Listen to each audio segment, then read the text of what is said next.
Ayan, kakapasok lang, nagkagulo na. PBBM, Amerika, Russia, general ng mga sundalo pumutok sa China West Philippine Sea, tinamaan. Yun ang title mga tol, binasa ko lamang. So ito'y papanoorin natin mula kay Philippine Trending News mga tol. So samahan lang ninyo ako, huwag nyo kalimutan mag-subscribe sa kanyang YouTube channel, nakalagay po ang link sa ibaba. So huwag na natin patagalin pa, panoorin na natin tong balitang to. Yung mga senador, maring din pong kinundena ang panibagong insidente ng paghaharas ng China sa West Philippine Sea. Ang chairman ng Senate Committee on National Defense inirekomenda rin ang pagkakaroon ng dialogo sa pagitan po ng Pilipinas at ng China. Mariing kinundina ng mga senador ang panibagong pagbomba ng water cannon ng China sa mga sasakyang pandagat ng bansa habang nasa gitna yan ng resupply mission sa Ayungin Shoal kahapon.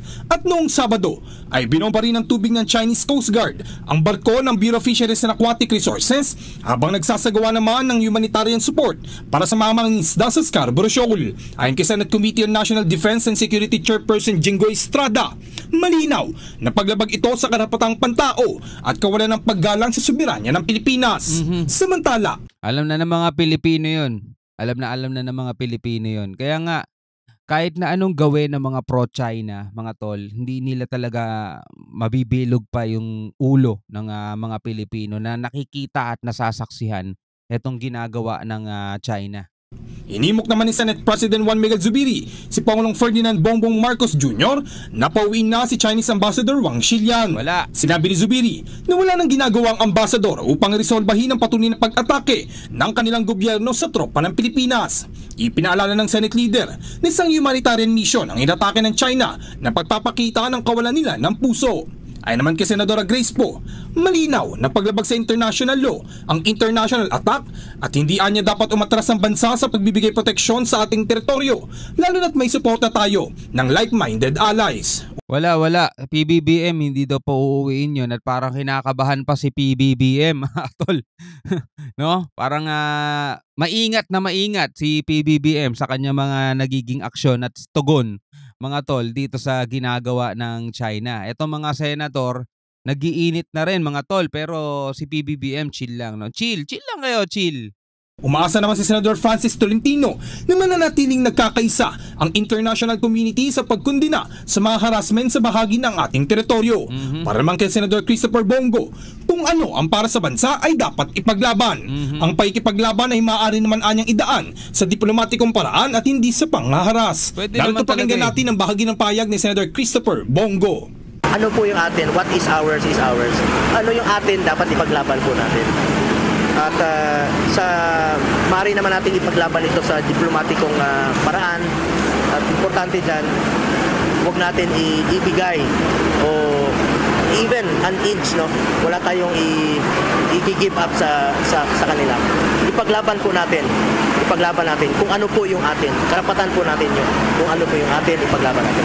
Gayunpaman, kasi mga panahon kasi nung boss ni Sir Bongo no? Eto, wala akong ano rito kay Sir Bongo. Gustong-gusto ko to si Sir Bongo kasi napakalaking tulong talaga. Lalo na yung malasakit program niya. Ako, natulungan ako nun mga tol, nung mga panahon nasa ospital ako. Kaya okay yan sa akin si Sir Bongo. Pero, syempre, usaping China to, di ba? Inirekomenda ni Senator Jinggoy Estrada ang pagkakaroon ng dialogue sa pagitan ng dalawang bansa kasabay ng apela sa Chinese government na irespeto ang international law at tigilan ng mga aktibidad na nakaapekto sa kapayapaan at seguridad sa rehiyon. Samantala sa iba namang balita, kinumpirma ng Department of Migrant Workers na nasa ligtas ng kalagayan at accounted na ang lahat ng 15 Pilipinong seafarer na lulan ng marine vessel na Al Jasra na tinamaan ng drone attack. Ang Al Jasra ay isang container ship na tinamaan ng missiles sa drone attack na kagagawa ng Houthi rebels mula doon sa Yemen na nangyari kahapon Desyembre 15 habang patawid ito ng Bab al-Mandeb Strait na konektado sa Red Sea patungong Gulf of Aden. Ipinaalam naman ng manning agency ng nasabing mga Pilipinong seafarer sa Department of Migrant Workers at sa shipping company nito ang naturang insidente. Kaugnay nito ay nag-issue na ng direktiba si Department of Migrant Workers Officer in Charge Hans Leo Kakdak sa Sea Base Operations Unit ng ahensya para ipagpatuloy ang pag-monitor sa sitwasyon ng mga Pilipino at makipagtulungan sa manning at shipping company ng barko para matiyak ang seguridad ng mga Pilipinong seafarers. Ipinag-utos din ni Kakdak sa manning agency na makipagkita sa mga pamilya at kamag-anak ng mga Pilipinong crew members at migrant workers para magbigay ng regular na updates hinggil pa rin sa kanilang kalagayan at kaligtasan ng mga Pilipinong seafarer.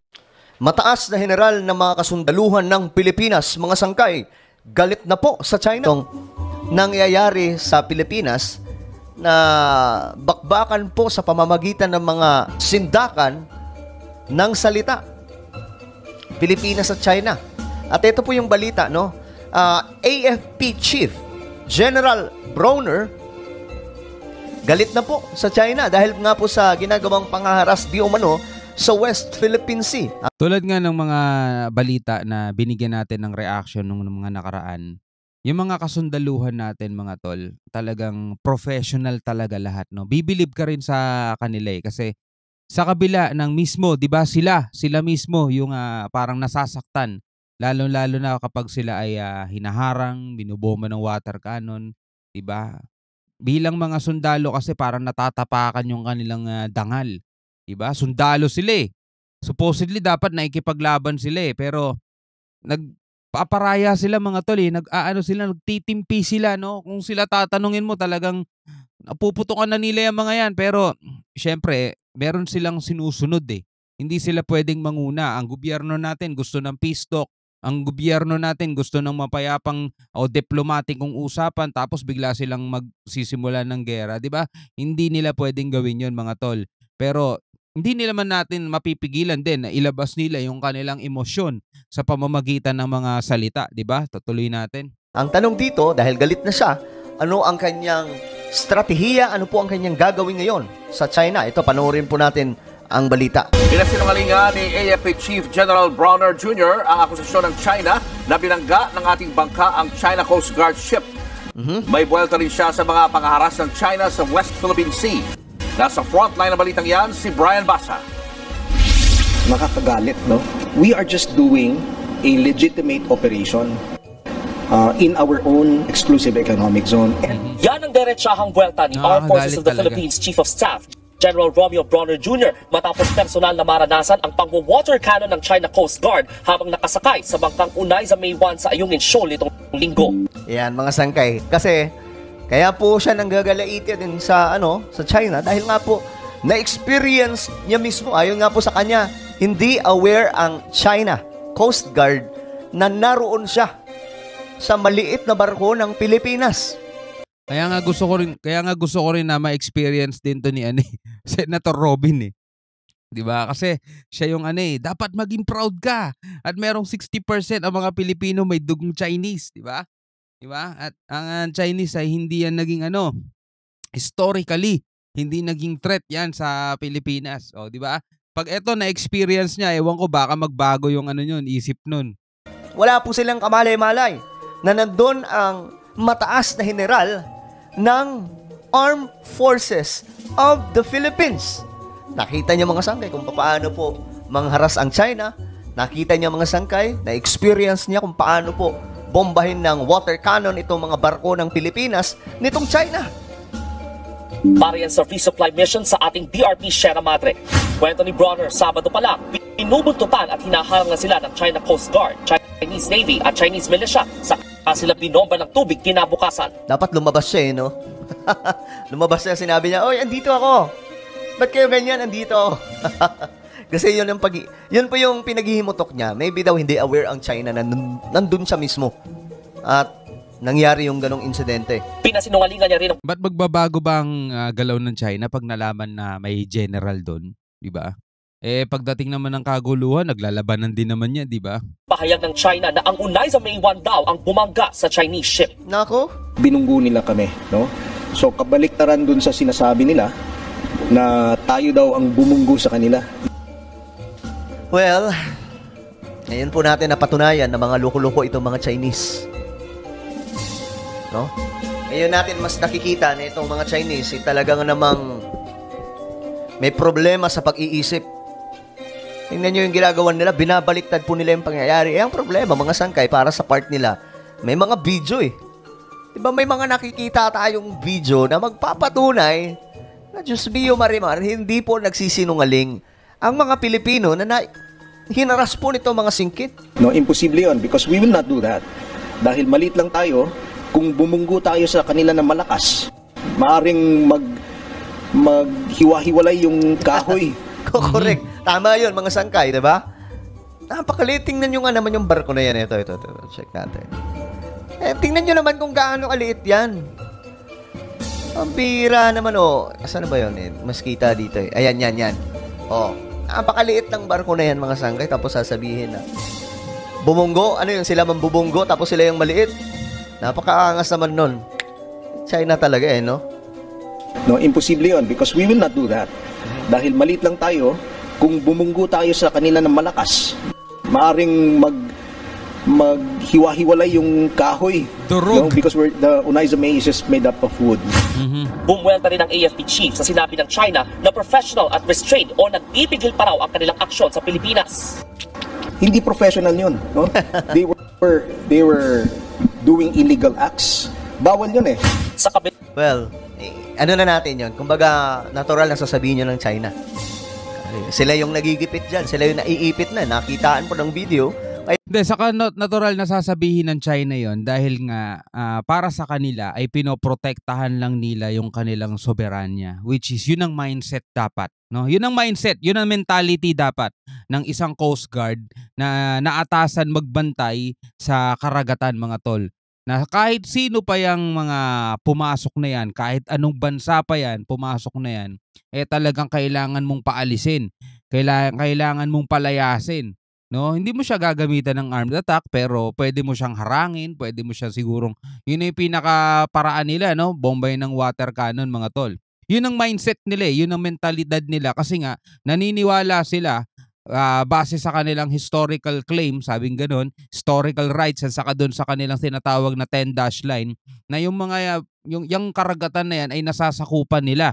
So kung tayong mga Pilipino may ganung mentality rin sana, kung yung AFP natin, kung yung Navy natin, kung yung PCG natin ay may ganong mentalidad na talagang amin to eh. Diba? Anong ginagawa nyo rito? Labag kayo sa international law, labag kayo sa international court, labag kayo sa UNCLOS. So kahit paalisin namin kayo rito at umabot tayo sa korte, kahit saan tayo umabot, hindi kayo mananalo, diba? Kung may ganun lang sana tayo mentality. Kaso ang nangungunang mentalidad sa atin, mga tol, baka magkaroon ng gulo. Baka magkaroon ng gera, di ba?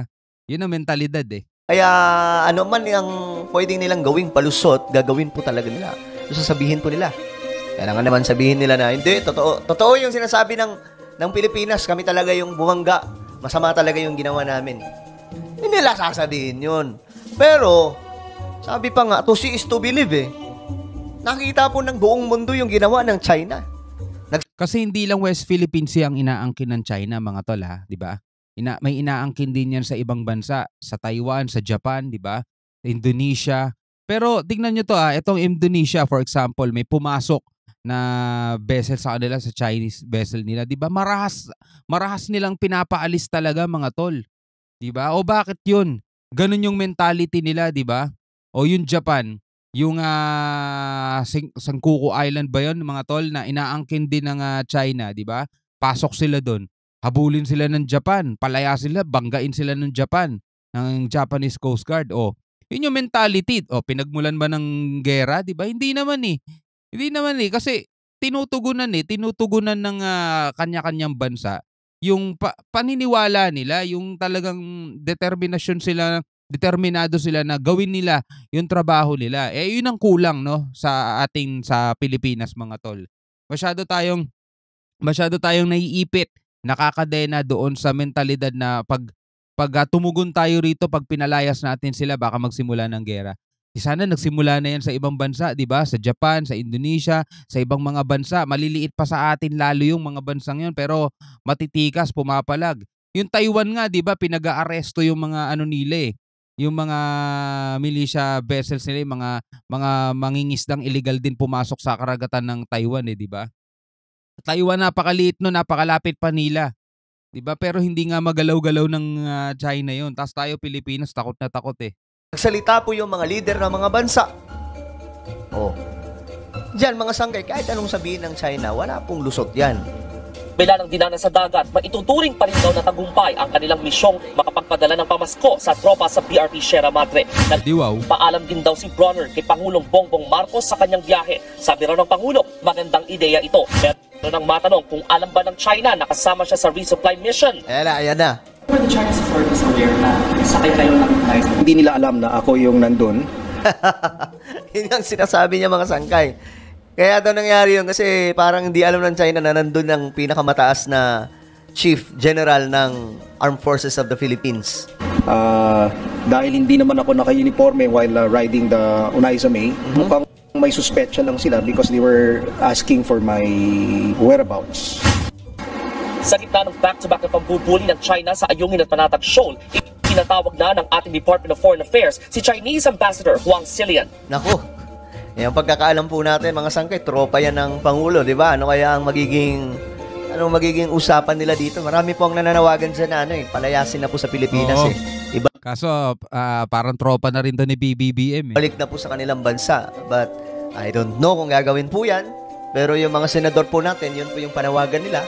At iba pang mga opisyal ng ating government, nananawagan sila na ipatapon na po, pabalik itong ambassador ng China dito sa Pilipinas. Pero, alam naman po natin mga sangkay na marami din pong Pilipino na nasa China at marami din po mga Chinese na nasa Pilipinas. So, hindi po natin alam paano titimbangin yan ng pamahalaan. Kasi lang. kung ipapatapon nila itong Chinese na to, hindi pwede rin ipatapon yung mga Pinoy na nasa China papunta sa Pilipinas. Di mag-request lang ng kapalit.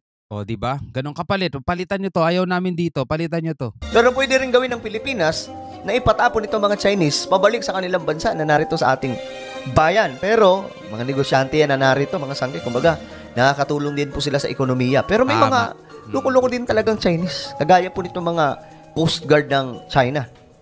Nitong Lunes, nagprotesta rin ng Chinese Foreign Ministry. Giit pa nila, Pilipinas ang may kasalanan sa paulit-ulit na emergency sa Renai Reef o Ayungin Shoal. Ang kulit ng China no? Nagprotesta ang Pilipinas, gumante rin sila ng protesta. Na madaling sabi mga sangkay, ano to? Digmaan to sa pamamagitan ng mga salita. Wala pang aktual, mga ano pa lamang mga sangkay. Okay, ganyan. Sindakan ng mga salita. Pilipinas at China. Ayon kay Bronner, nitong Lunes din nang makausap niya sa telepono si U.S. Joint Chiefs of Staff Chairman General Charles Q. Brown ukol sa insidente sa West Philippine Sea. Tuloy raw ang pagtulong ng Amerika sa Pilipinas sa pagbabantay sa ating teritoryo. Nagpabalita mula sa... Okay. So, galit si Bronner, yung general ng Pilipinas, ng Armed Forces of the Philippines, pero hindi natin narinig kung anong gagawin niya Ano ba? Yun nga ang problema, no? Galit siya, pero sarili niya na lang yun. Wala rin naman siya magagawa sa galit niya, di ba? Ayaw ng ating pamahalaan, ganyan lang ang gusto ng pamahalaan, ganyan lang din yung gagawin nila, di ba? Hindi naman sila pwedeng sumugod ng own decision nila yan, di ba? Hindi pwede. Merong command yan, merong pinakamataas, di ba, na sinusundan nilang lahat. Di ba? So, ikaw bilang isang Pilipino, ano ang masasabi mo mga tol dito sa videong napanood natin? Pwede kang mag-comment sa baba. Pag-usapan natin yan sa comment section. Hanggang sa muli, ako nga pala si Shobal T. Peace out.